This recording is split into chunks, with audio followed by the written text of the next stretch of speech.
Há muitos anos atrás, um famoso escritor e pensador evangélico chamado Francis Schaeffer, ele escreveu um livro com o seguinte título: Como Viveremos? Esse é o título de um livro que foi muito importante, especialmente na segunda metade do século XX, onde nesse livro o Francis Schaeffer ele descreve o desenvolvimento da sociedade, especialmente da sociedade que o cristianismo mais influenciou, como é o caso da sociedade europeia, americana e também na América Latina. E ele descreve o desenvolvimento dessas sociedades desde os tempos antigos, desde lá, os períodos bíblicos do Império Romano, até os dias atuais, até os dias em que Francis Schaeffer ainda estava vivo. Mas, especialmente, ele descreve como o mundo, desde o surgimento do cristianismo, ele tem apresentado uma certa hostilidade ao pensamento e à forma de viver cristã. Mas nas últimas décadas isso tem se agravado, isso tem se tornado mais complicado do que jamais foi, por conta do desenvolvimento e do domínio dos meios de comunicação em massa, como é o caso da televisão, do cinema e, mais recentemente, das redes sociais. Então, com o desenvolvimento e o predomínio de ímpios nesses grandes canais de comunicação, a propaganda anticristã, ela tem se tornado cada vez maior. Para vocês terem ideia, apenas um exemplo, alguns dias atrás, diversas marcas famosas de automóveis norte-americanos, elas se uniram em uma grande propaganda em favor das bandeiras de causa homossexual. Em suas redes sociais, elas fizeram alguns ajustes nos seus símbolos. Então imagine aí a Mercedes-Benz, a GM, que é a Chevrolet, e grandes outras marcas, fizeram alguns ajustes nos seus símbolos para colocar ali a bandeira do arco-íris. A questão é que as redes sociais destas marcas, nos países que não são influenciados pelo cristianismo, como é o caso dos países muçulmanos e também de países como a China, nesse tipo de país eles não mudaram os seus símbolos, eles mantiveram os seus símbolos originais. E isso então nos indica que a bandeira de fato dessas grandes marcas e dos meios de propaganda não é, no final das contas, o homossexualismo, porque nos países que perseguem de fato os homossexuais, eles não levantam essas bandeiras. As bandeiras, na verdade, elas existem nas sociedades onde o cristianismo é o prevalecente, porque o desejo final dessas marcas e de toda essa propaganda é a desconstrução do pensamento cristão. Esse exemplo e muitos outros ilustram muito bem aquilo que o Francis Schaeffer dizia no seu livro. Em uma análise, mais ou menos no final deste livro, essa análise quase profética que o Francis Schaeffer fez, ele diz o seguinte, abre aspas, a mensagem central do cristianismo bíblico é a possibilidade de homens e mulheres chegarem a Deus através da obra de Cristo. Mas a mensagem possui também resultados secundários, dentre os quais a liberdade, a qual o cristianismo deu aos países. Quando estas liberdades forem separadas de uma base cristã, portanto, elas se tornarão uma força de destruição, levando ao caos. O que o Francis Schaeffer está dizendo aqui nesse trecho é que, de fato, durante a história, houve sim uma certa influência do cristianismo na sociedade, especialmente, como eu disse a vocês, na Europa e nas Américas. No entanto, pouco a pouco, essa influência ela tem sido minada. Essa influência ela tem sido, às vezes, reprimida e, às vezes, até mesmo proibida. Essa influência, hoje em dia se fala muito de liberdade. Você tem que respeitar as diversas opiniões. Você tem que respeitar as diversas liberdades. Mas se existe algo que você não pode, não deve respeitar, é a liberdade de pensar como um cristão, de pensar como a Bíblia diz para pensar. E isso, meus irmãos, acredite em mim, está ficando cada vez pior, está ficando cada vez mais evidente. Isso é, de certa forma, pior do que as perseguições físicas. Nas épocas em que a igreja, e ainda hoje existem em alguns poucos países, uma perseguição física contra o cristianismo. Mas esse tipo de perseguição, que é uma perseguição mais mental, mais social, mais de ideias, ela é muito mais nociva, porque ela vai fazendo com que o cristianismo ele vá morrendo sem que as pessoas de fato percebam que isso está acontecendo, mas de fato está acontecendo. De fato, cada dia que passa, a influência cristã tem sido minada, e o que nos resta é a tendência de um mundo cada vez mais caótico, de um mundo cada vez mais autoritário. E então, o que fazer? O que fazer com essa perspectiva de um futuro cada vez mais complicado diante de nós? O que fazer, como viver neste mundo que cada vez mais prevalece a hostilidade contra o cristianismo? Existe um livro, meus irmãos, que foi escrito na Palavra de Deus para tratar exatamente deste assunto. Na verdade, foi uma carta escrita para pessoas que estavam vivendo em uma comunidade ou em várias comunidades na região da Ásia, o que hoje é a Turquia, pessoas que viviam nessa região na época do Império Romano e que sofriam diversos atos de hostilidade. Muitos desses atos de hostilidade se davam pelo fato da sua fé, pelo fato de serem crentes, por serem cristãos no Senhor Jesus Cristo. Eu me refiro aqui à primeira carta de Pedro. A primeira carta do apóstolo Pedro, ela foi escrita então para essas pessoas, para essas igrejas que existiam ali naquela região, que hoje é a Turquia, diversas cidades, diversas províncias que tinham igrejas ali, estavam passando por momentos de grande hostilidade. Então o apóstolo Pedro, ele escreve essa carta para ensinar então ali os seus leitores a respeito de como o crente deve viver em um mundo de descrentes. E não apenas isso, como um crente deve viver quando ele é governado por descrentes. E esse governo feito por descrentes, ele causa oposição, ele causa perigo, ele causa dificuldades para a vida dos cristãos. Como é que um crente deve viver em um mundo onde o que se pensa sobre família, o que se pensa sobre trabalho, o que se pensa sobre sociedade, o que se pensa sobre dinheiro, é guiado por descrentes, é guiado inclusive por pessoas anticristãs. Então, como nós precisamos e podemos viver de forma que agrade ao Senhor em um mundo assim?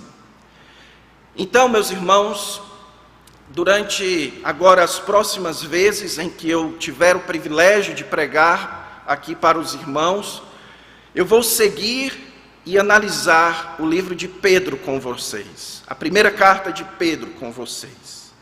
E o meu propósito, o meu desejo, ao expor esse livro, meus irmãos, é que nós aprendamos então, que nós lembremos também de como nós que somos crentes no Senhor Jesus Cristo, devemos viver em um mundo guiado por descrentes. E eu quero convidar você para ler comigo agora os primeiros 2 versículos da carta. Nós vamos focar a nossa atenção hoje nesses primeiros 2 versículos aqui. Abra então sua Bíblia na primeira carta de Pedro, capítulo 1, e nós vamos ler os versículos 1 e 2, que dizem o seguinte: Pedro, apóstolo de Jesus Cristo, aos eleitos peregrinos da dispersão no Ponto, Galácia, Capadócia, Ásia e Bitínia, eleitos segundo a presciência de Deus Pai, pela santificação do Espírito, para a obediência e a aspersão do sangue de Jesus Cristo, graça e paz vos sejam multiplicadas. Vamos orar, meus irmãos, mais uma vez. Santo Deus, abençoa agora a exposição da Tua palavra, Senhor. Nós estamos, Senhor, mais uma vez, distantes geograficamente, mas pedimos que, de alguma forma, a Tua palavra chegue poderosamente nos corações de todos aqueles que vão assistir essa mensagem. Que a mensagem, ó Deus, desse pequena porção da Tua palavra, encontre corações que precisavam de fato ouvir isso, Senhor. A começar em mim. Em nome do Senhor Jesus é que nós oramos. Amém. Meus irmãos, como esse trecho que nós acabamos de ler começa dizendo, essa carta foi escrita pelo apóstolo Pedro, apóstolo do Senhor Jesus Cristo. O apóstolo Pedro, ele dispensa maiores apresentações, os evangelhos falam bastante a respeito dele, nós temos muitas histórias bíblicas a respeito do apóstolo Pedro. O fato é que o apóstolo Pedro, ele alcançou uma certa proeminência no meio dos apóstolos, especialmente ali na região de Jerusalém. E quando ele escreve aqui essa carta, meus irmãos, ele está escrevendo essa carta para um público que provavelmente é resultado daqueles eventos que aconteceram lá em Atos 2, com a pregação do apóstolo Pedro. Como é que nós sabemos disso? Pelo fato do versículo 1 falar aqui de regiões como Ponto, Galácia, Capadócia, Ásia, Bitínia, que são regiões que são citadas lá no capítulo 2, quando é dito que muita gente dessas regiões aqui foram até Jerusalém, viram os apóstolos falando em línguas. Pedro então começou a pregar para eles e muita gente ali se converteu. Então havia uma ligação do apóstolo Pedro com essas pessoas ali daquela igreja. No entanto, através da leitura da carta, nós percebemos que os leitores, as pessoas para quem Pedro estava escrevendo, eles provavelmente, meus irmãos, ou quase certamente, eles não eram israelitas, eles não eram judeus, no sentido da pele, no sentido do sangue. Eles eram, na verdade, gentios, ou seja, aqueles que não eram israelitas, mas que haviam tido contato com o judaísmo. Como é que a gente sabe que eles tinham bastante contato com o judaísmo? Pelo fato do apóstolo Pedro citar muito o Antigo Testamento. Ou seja, os seus leitores eram pessoas familiarizadas com as escrituras judaicas, com as escrituras que os judeus costumavam ler e ensinar nas sinagogas. Então, o que nós temos aqui é Pedro escrevendo para um grupo de igrejas formadas predominantemente por pessoas que não eram israelitas, mas que haviam sido evangelizados por judeus, que provavelmente conheceram o evangelho lá em Jerusalém.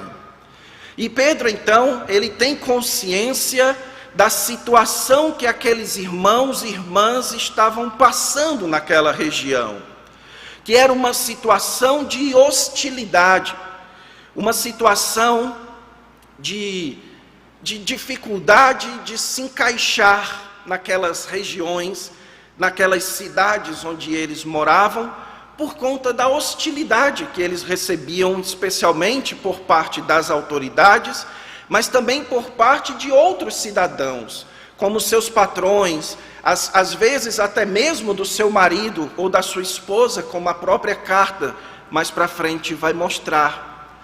E Pedro, então, ele começa a sua carta querendo instruir que aqueles que pertencem ao povo de Deus precisam, antes de mais nada, compreender a sua nova condição, sua nova identidade em Cristo.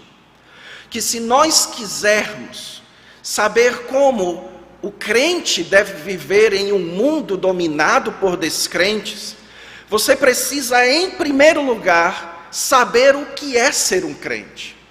Qual é a condição de um crente? O que é aquilo que marca a pessoa que segue ao Senhor Jesus Cristo? E note que o apóstolo Pedro aqui, logo quando ele se apresenta como apóstolo de Jesus Cristo, ele fala aqui quem são os seus remetentes. Ele diz, aos eleitos. Ou seja, Pedro está escrevendo para um grupo que ele chama de eleitos. E mais para frente, pessoal, eu vou falar mais a respeito dessa questão da eleição, dessa escolha divina. Mas por ora, o que você precisa saber é que quando Pedro utiliza essa nomenclatura de eleitos para se referir àquelas igrejas para quem ele está escrevendo, o que ele está dizendo é que eles são o povo de Deus.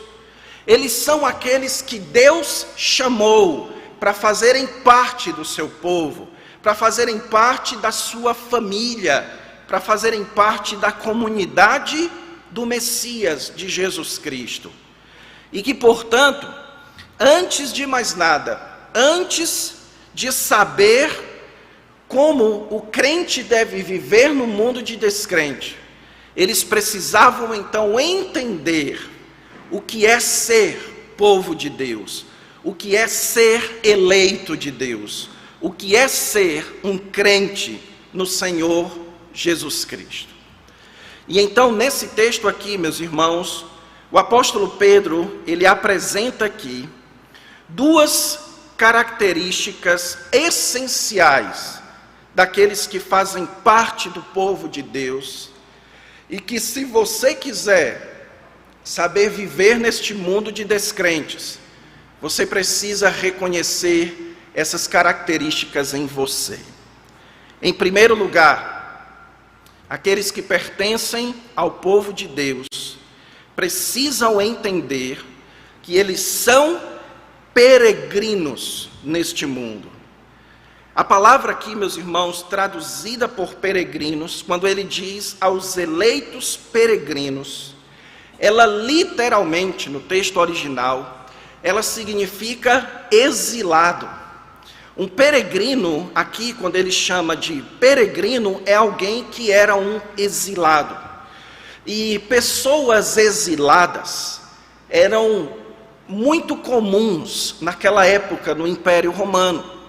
Você vai encontrar, inclusive dentro da narrativa bíblica, e inclusive no livro anterior à primeira carta de Pedro, que é Tiago, essa ideia de pessoas que eram expulsas de uma cidade, de uma região, por autoridades locais. E então eles se exilavam e fugiam para outras comunidades. Então, provavelmente aqui, o apóstolo Pedro, ele entendia que esses crentes aqui, de alguma forma, eram pessoas que eram exiladas, que viviam ali naquela região da Ásia Menor, o que hoje é a Turquia, mas que de fato, originalmente, aquela não era a região deles. Mas a questão de ser exilado é que, essencialmente, uma pessoa exilada é alguém que mora em um ambiente que é hostil a ela. Ela não é natural daquela região e ela chegou naquela região como um intruso, como alguém que chegou sem ser convidado. Então, quando você vive de forma exilada, quando você é um exilado, você, de certa forma, é um intruso, alguém que está num ambiente hostil. Exemplos disso não nos faltam nos dias de hoje. Existem muitas discussões nos dias atuais a respeito dos imigrantes, a respeito do que fazer com aquelas pessoas que fogem de países com perseguição para países mais pacíficos. Então, o que nós vamos fazer com essas pessoas? Porque isso é uma questão difícil. Ser exilado é algo complicado. Ser esse povo que foi expulso da sua terra era algo extremamente complicado naquela região. Mas, meus irmãos, essa questão, esse termo exilado, ele também tem uma conotação muito importante na história do povo de Deus. Isso porque o Antigo Testamento conta a respeito de um grande exílio que o povo de Deus sofreu através de um imperador da Babilônia chamado Nabucodonosor. Nabucodonosor, ele invadiu Jerusalém e ele então levou o exilado, o povo, para a região da Babilônia. Só que algumas décadas depois, um outro imperador chamado Ciro, o imperador persa, ele autorizou que os judeus voltassem para a sua região. No entanto, quando o imperador Ciro autoriza os judeus a voltarem para a sua região, ele continuava dominando os judeus. E então você vai encontrar em livros como o livro de Esdras, o livro de Esther, o livro de Neemias, aquele pensamento que os judeus tinham de que eles eram um povo exilado na sua própria terra, porque eles viviam em Jerusalém, eles viviam em Israel, mas eles eram hostilizados naquela própria terra, por conta de serem governados por pessoas de outros países. Então, quando o apóstolo Pedro, ele utiliza aqui o termo exilados, peregrinos para o povo de Deus, ele está dizendo que, assim como Israel, todo aquele que hoje está ligado a Jesus Cristo, é um tipo de exilado neste mundo. Assim como Israel vivia na sua própria terra, mas sentia-se exilado, aqueles que hoje pertencem ao Senhor Jesus Cristo, eles vivem neste mundo, mas eles também são como pessoas exiladas. E ele então diz que eles eram exilados, peregrinos da dispersão. E esse termo aqui, dispersão, ele também era um termo que aponta para essa história que eu contei para vocês da Babilônia. Porque quando os persas permitiram que os judeus voltassem para a sua terra, muitos judeus não voltaram para a sua terra. Eles foram para outras terras, eles foram para a Europa, eles foram para terras da Ásia Menor, eles foram para o norte da África. Muitos deles, preocupados com essas perseguições, foram para regiões que julgavam mais seguras. O nome que se dá a esse espalhamento de israelitas pelo mundo, que dura até os dias de hoje, é o nome dispersão. E Pedro então está dizendo que, de certa forma, a igreja do Senhor Jesus Cristo, ela também vive em dispersão. E aí ele cita uma série de regiões, de províncias romanas, da região ali do Império, das regiões da Ásia, que provavelmente, meus irmãos, era a sequência em que essa carta seria lida. No Ponto, depois na Galácia, na Capadócia, na Ásia e na Bitínia. Existe um certo fluxo geográfico aqui.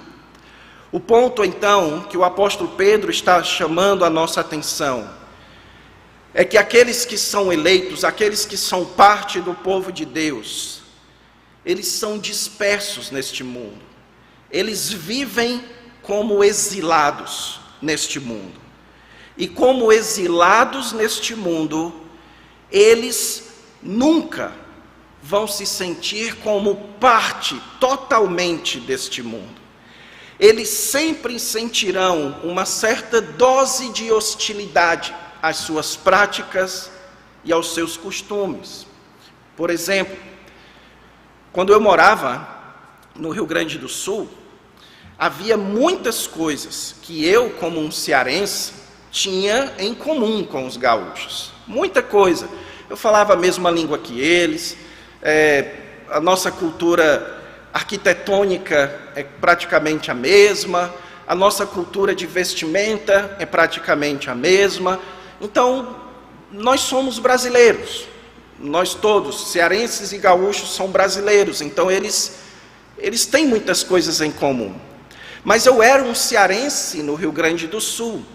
Então, eu era como um exilado lá. Não que eu fosse exilado, mas eu era como alguém que estava em um lugar, que conseguia fazer parte daquilo, mas que tinha um limite. Havia um certo ponto que o fato de eu ser cearense me impedia de me integrar totalmente e impedia os gaúchos de sentirem-se que eu era integrado a eles. Por exemplo, eu lembro de uma vez que eu estava numa reunião de pastores, e aí eu precisava fazer uma anotação, e aí eu cutuquei um pastor que estava do meu lado, um pastor gaúcho, e pedi para ele: pastor, o senhor pode me passar uma caneta, por favor? Aí ele disse que não tinha. Aí eu falei: não, então faz o seguinte, pega aquela bicha ali para mim. Eu falei para ele. Isso, na minha cultura cearense, você chamar as coisas de bicho, esse bicho aqui é uma máscara, aquela caneta ali é aquela bicha daquela caneta, para o cearense isso é a coisa mais normal do mundo. Mas quando eu chamei aquela caneta de bicha, isso foi extremamente ofensivo para ele. Ele não gostou daquilo que eu falei, me olhou com uma cara bastante hostil. E eu então tive que explicar para ele, pedir desculpas e tal, e disse que eu ia cuidar para não usar mais aquele termo perto deles. O que isso ilustra, pessoal? O que ilustra é que, muito embora eu seja um cearense e tenha algumas coisas em comum, mas é impossível fazer totalmente parte. A mesma coisa acontece aqui. Pedro utiliza imagens da história de Israel para representar a condição em que os que seguem a Jesus Cristo vivem. Nós vivemos em uma espécie de exílio neste mundo. Se nós quisermos entender como um crente deve viver em um mundo de descrentes, nós precisamos, em primeiro lugar, saber que enquanto nós vivermos deste mundo, nós seremos exilados neste mundo. Nós seremos parte deste mundo, mas nunca conseguiremos ser totalmente parte dele. Nós conseguiremos viver neste mundo, mas nós não conseguiremos viver exatamente satisfeitos, plenos e realizados neste mundo. E pensando nisso, meus irmãos, muita gente, tendo consciência dessa verdade, acabam cometendo dois erros muito comuns. O primeiro erro é o chamado separatismo, que é quando o cristão entende que, como ele é um exilado neste mundo, como ele é um peregrino neste mundo, ele então deve se separar totalmente deste mundo.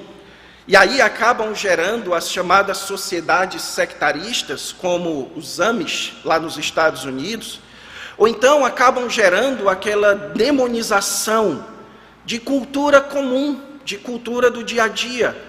A demonização de ambientes, a demonização de roupas, a demonização de sons, de estilos sonoros, de instrumentos musicais. Porque nós somos exilados, então nós precisamos nos separar das coisas deste mundo. Mas existe o erro oposto a esse.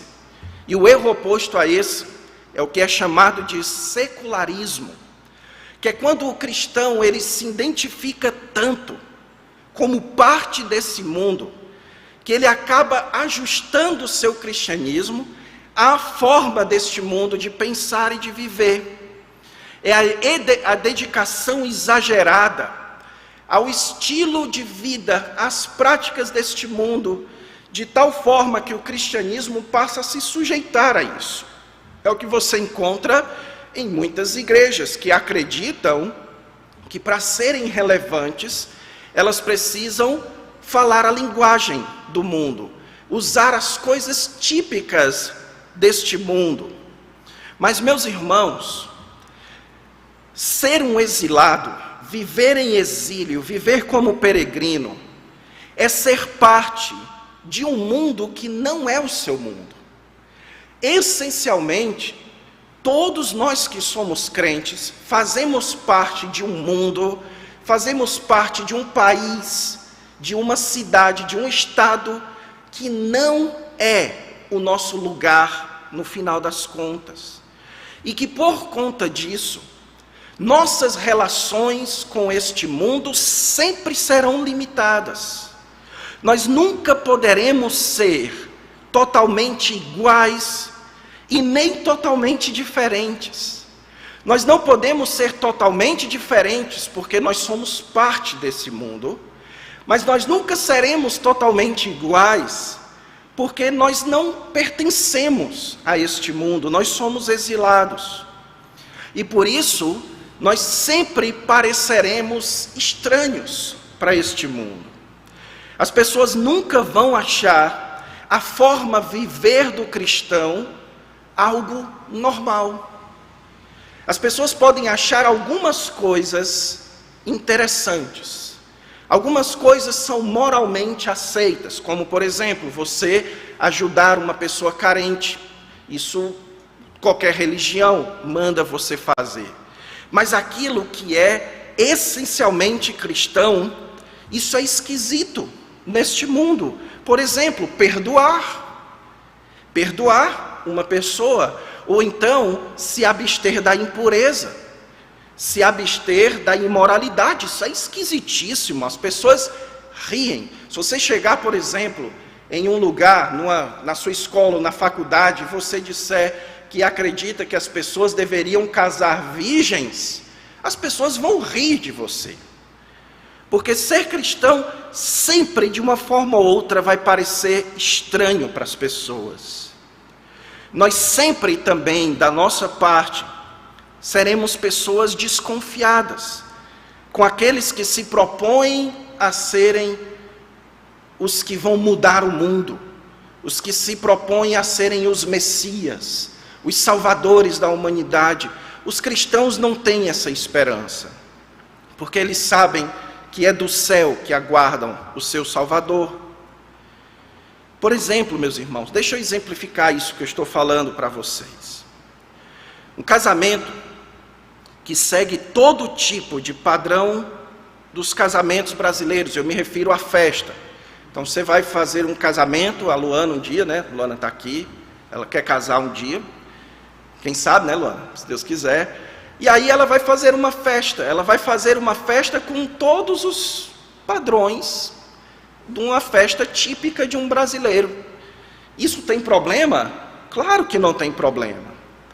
Mas eu me lembro de uma vez que eu estava numa festa de um casamento que tinha todos esses padrões, tipicamente brasileiros, mas na hora dos votos, quando o pastor fez o voto e ele mencionou para a mulher se ela aceitava e se comprometia a ser submissa ao seu marido, na hora que ele falou isso, deu para escutar claramente, inclusive o pastor parou assustado, as pessoas falando, eita, porque isso é esquisito, é estranho, existe um limite até onde o cristão consegue se parecer com este mundo. Ou então, você está aqui no seu trabalho, você faz o que normalmente todos fazem, você cumpre seus horários, você ganha o seu salário, você faz as suas atividades, isso é o que todo mundo faz no trabalho. Mas chega uma oportunidade de ganhar aquele dinheiro desonesto, ninguém vai ficar sabendo, você vai conseguir ganhar aquele dinheiro desonesto, aquela enrolada para se dar bem, e você nega essa oportunidade, e as pessoas que ficam sabendo disso acham esquisito, chamam você de besta. Você é muito besta, devia aproveitar, vai desperdiçar essa chance. É esquisito ser cristão no mundo de não cristãos. E meus irmãos, nós vivemos em tempos onde essa compreensão de que nós somos peregrinos e exilados, ela é ainda mais urgente. Porque o mundo, ele sempre foi esquisito para o cristão, mas ele nunca foi tão esquisito como ele tem se tornado nos dias de hoje. Porque nos dias de hoje, escutem o que eu estou dizendo, as crenças cristãs, a prática cristã, o estilo de vida cristão, a moral cristã, a ética cristã, ela está no status de esquisita, mas pouco a pouco ela vai ganhando o status de proibida. Isso já existe popularmente. Vá no seu Twitter ou na sua rede social e defenda algumas crenças cristãs. E defenda algumas crenças cristãs muito específicas. E veja o que é que vão fazer com você. E veja se não é provável que a própria rede social derrube o que você está falando. Porque, meus irmãos, viver como um cristão tem se tornado esquisito e aos poucos vai se tornando proibido. E é por isso que é fundamental que você se enxergue como um exilado neste mundo. Você vive aqui, mas você não é daqui. Você vive neste mundo, mas você não vive como alguém que é deste mundo. Este mundo é um mundo só de passagem para você e para mim. Então deixe-me perguntar a você que está me ouvindo aqui. Você tem vivido como um exilado neste mundo? Ou você tem vivido como um cidadão típico, normal deste mundo? A sua forma de viver, ela de fato é considerada esquisita?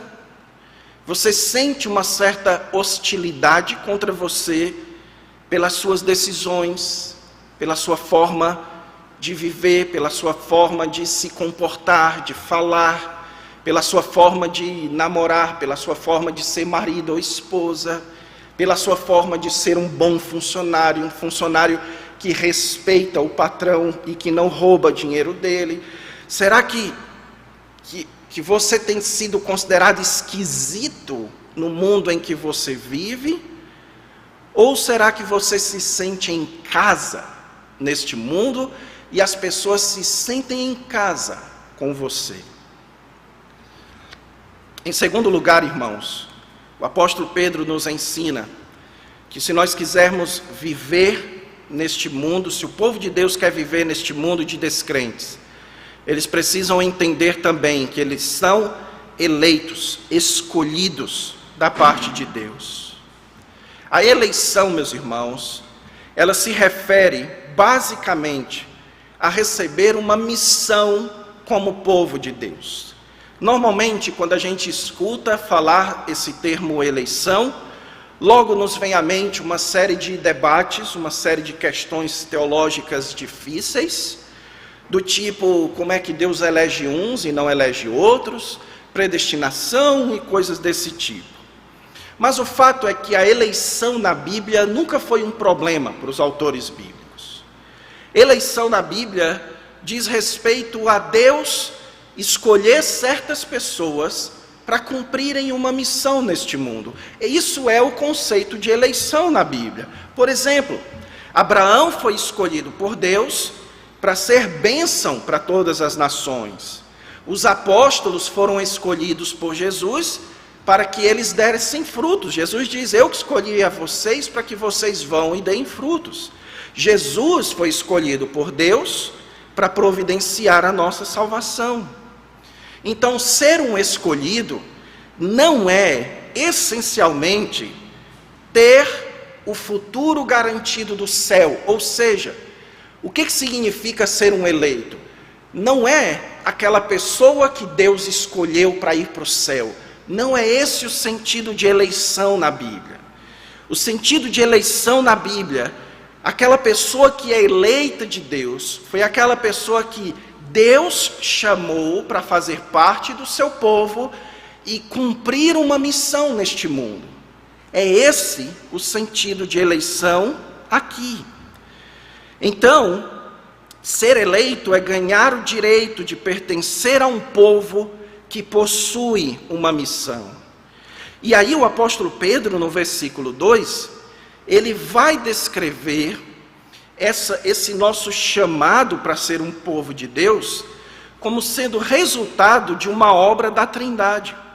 Veja que ele diz: segundo a presciência de Deus Pai, pela santificação do Espírito, para a obediência e aspersão do sangue de Jesus Cristo. Pai, o Espírito e Jesus Cristo. Então, aqueles que Deus chama para fazer parte do seu povo, Ele está chamando e escolhendo para serem parte de um povo da Trindade, de um povo trinitário, de um povo que é alcançado e que representa a obra do Deus triuno, que é o nosso Deus cristão. E então ele apresenta aqui cada pessoa da Trindade como cumprindo um papel específico na nossa eleição, no nosso chamado para ser o povo de Deus. Primeiro ele fala aqui do Deus Pai como sendo a base da nossa eleição, quando ele diz: eleitos segundo a presciência de Deus Pai. Ou seja, o nosso chamado para ser parte do povo de Deus, ela não é fruto de acidente, não foi sorte, não foi algo que Deus escolheu aleatoriamente. Não, é parte de um plano. Existe uma discussão muito grande entre os teólogos sobre o que significa isso, segundo a presciência de Deus. Alguns vão dizer que isso daqui significa que Deus antes conheceu aqueles que iriam ser crentes, decidiu ser crente, então escolheu. E isso está muito longe, meus irmãos, da verdade. Porque o termo presciência é um termo grego que fala de um relacionamento prévio, de uma decisão prévia de Deus, de querer se relacionar com alguém, de querer essa pessoa como parte do seu povo. Então, o texto diz que se você e eu somos parte do povo de Deus, nós somos porque Deus nos chamou, Deus nos escolheu, Deus tem uma missão para você. Deus, dentre as pessoas deste mundo, olhou para você, olhou para mim, olhou para o seu irmão, irmã em Cristo, e disse: eu quero vocês aqui como parte do meu povo, para que vocês cumpram uma missão. E quem então aplica esse chamado em nós é o Espírito Santo, quando ele diz: pela santificação do Espírito. A santificação, meus irmãos, é esse processo de separação, de consagração. Aquele que nos separa, que nos divide e que nos torna exilados neste mundo é o Espírito Santo. A grande diferença que marca aquele que aquele que é do povo de Deus e aquele que não é porque aquele que é do povo de Deus tem o Espírito Santo em si. E como ele tem o Espírito Santo, ele vive pelo Espírito Santo, ele tem o fruto do Espírito Santo, ele exibe o Espírito Santo, ele pensa a partir do Espírito Santo, e isso é que faz com que ele seja estranho nesse mundo, porque ele é separado pelo Espírito. E aí no final ele apresenta qual é essa missão. Qual é essa missão que Deus deu para você e para mim como parte do seu povo eleito? Ele diz: para a obediência e a aspersão do sangue de Jesus Cristo. Quando ele fala aqui, meus irmãos, para a obediência e aspersão, ele está se referindo, fazendo uma referência a outro evento na história de Israel, que foi quando, Deus tira o povo do Egito e leva o povo lá para o Monte Sinai. E ele diz então para o seu povo o seguinte: se vocês me obedecerem, vocês serão um povo abençoado neste mundo. E o povo então diz: nós vamos te obedecer. E então o sangue da aliança é aspergido sobre o povo. O que Pedro então está nos dizendo aqui é que assim como aquele povo tinha a missão de obedecer a Deus no meio do deserto, a nossa missão agora é viver em obediência a Jesus.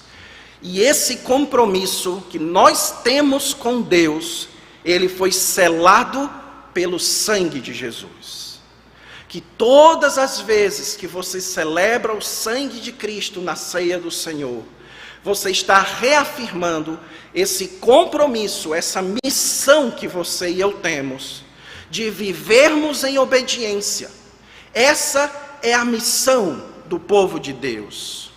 Então, parte fundamental de quem nós somos é entendermos que nós somos um povo da Trindade, um povo chamado por Deus, marcado pelo Espírito Santo, com a missão de viver neste mundo, obedecendo comprometidamente a Jesus Cristo.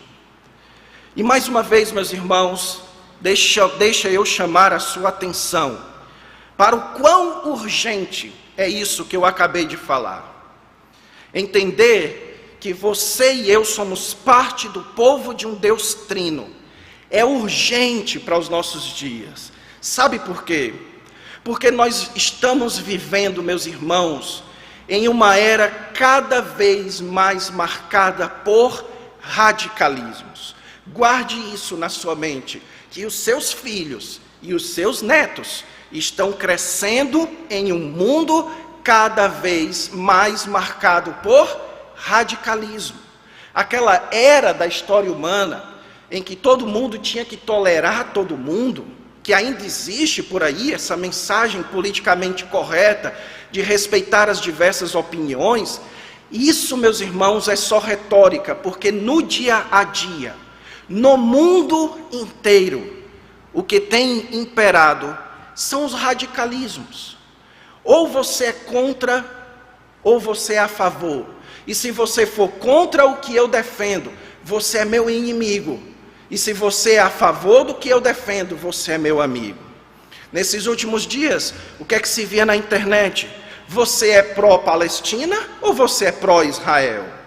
Você apoia o aborto ou você é contra o aborto? Você é feminista ou você não é feminista?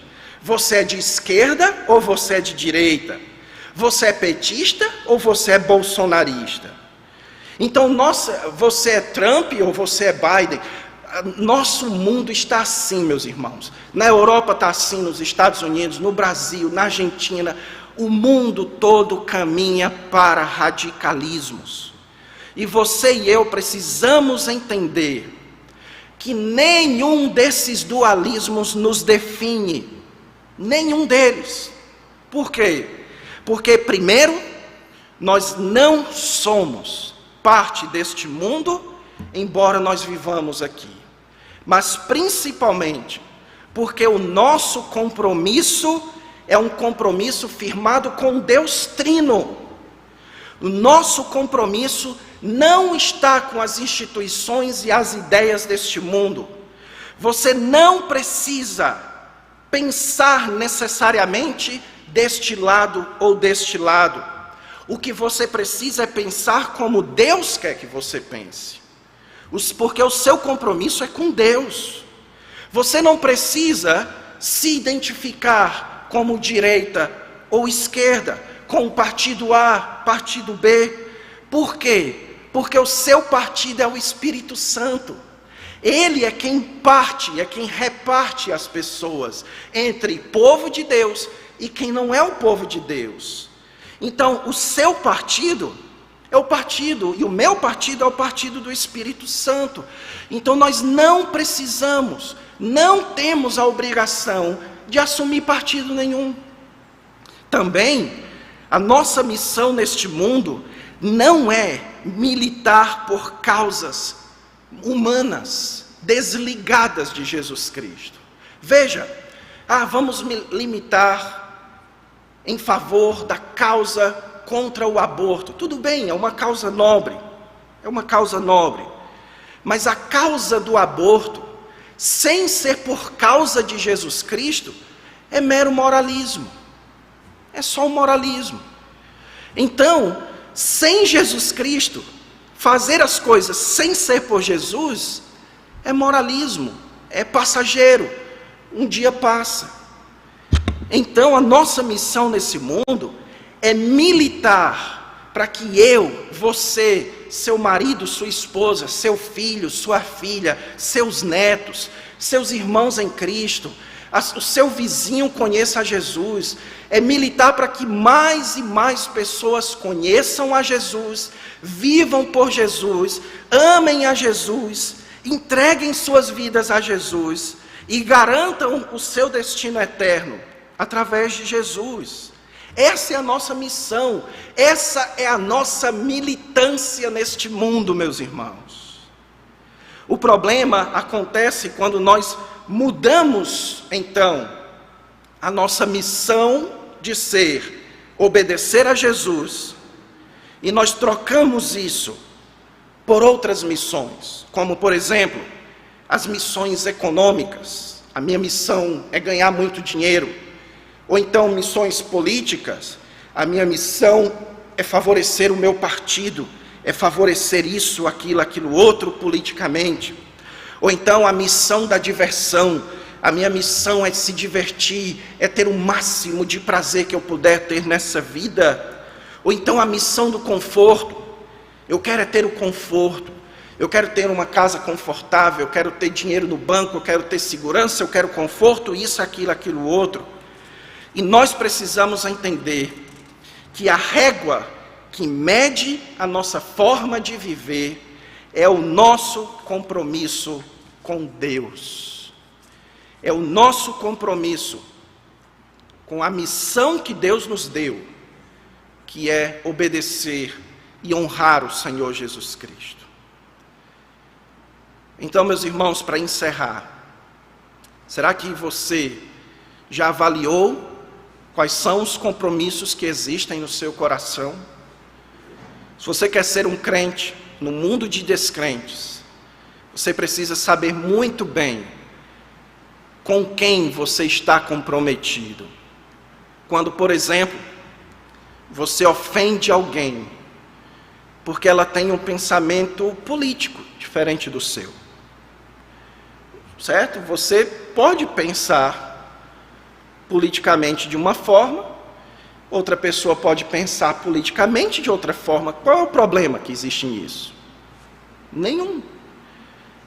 Agora, quando você olha para essa pessoa e considera o seu inimigo, ou ofende aquela pessoa da sua família, aquela pessoa lá daquele grupo de WhatsApp, aquele seu amigo ou amiga da faculdade, quando você chega a ofender essa pessoa por conta de política, a pergunta é: com quem você de fato está comprometido?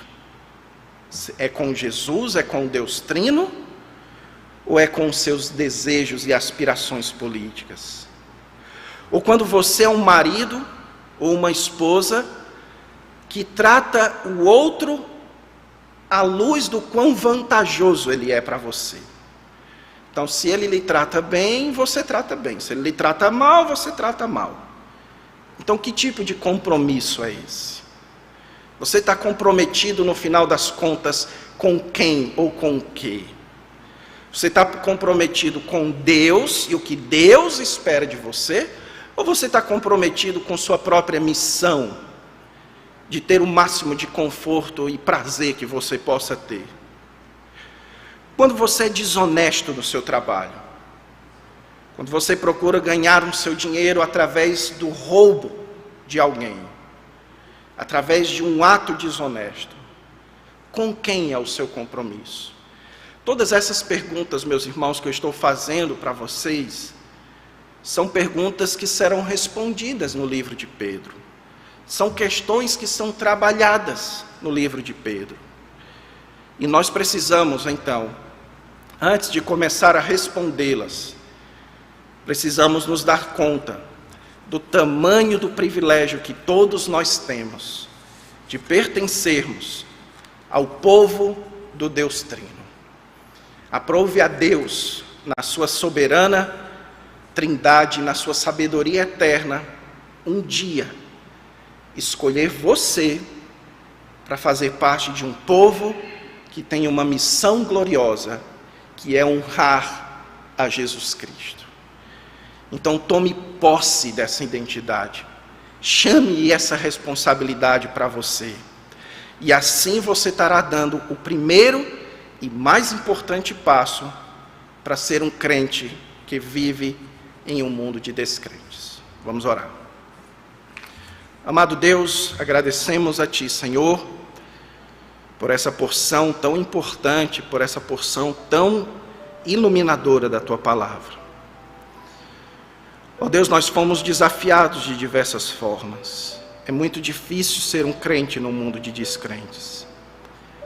Nós te pedimos, ó Deus, que o Senhor não permita nem que nós nos separemos, e nem que nós queiramos ser totalmente parecidos, mas que nós queiramos ser como Jesus, amar como Jesus, servir como Jesus, respeitar como Jesus, cuidar dos mais pobres como Jesus, buscar justiça nesse mundo como Jesus.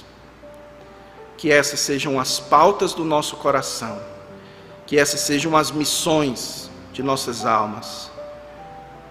Honrar a Cristo como o povo do Deus Trino.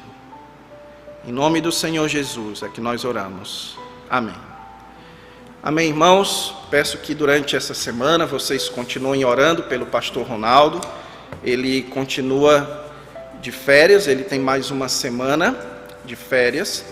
Então orem pelo pastor e sua família, e também vamos continuar orando uns pelos outros. Orem pela nossa liderança. Nós temos que tomar algumas decisões à luz desses últimos decretos, do último decreto. Nós estamos trabalhando com a possibilidade de, no próximo final de semana, o culto não ocorrer no domingo, visto que o decreto expressamente permite a realização de cultos durante a semana. Veja, não é que a gente está dando um jeitinho, dizendo o seguinte: mas como ele proibiu culto no final de semana, como ele não falou nada durante a semana, a gente vai colocar na semana. A gente não está usando de jeitinho. O próprio decreto diz que é permitido a realização de cultos e missas durante a semana. Então nós estamos trabalhando com essa possibilidade para que a gente aproveite essa oportunidade para continuarmos nos encontrando presencialmente, com todas as medidas de segurança, com todas as regras que devem existir, com limite máximo. E então fiquem atentos ao comunicado da liderança da nossa igreja, certo? Para confirmar que na próxima semana o culto será de fato às 19h30, presencialmente, com transmissão por parte da Kadosh, tá bom? Então que o Senhor Deus te abençoe e que essa semana o Senhor proteja você e sua família. Deus abençoe.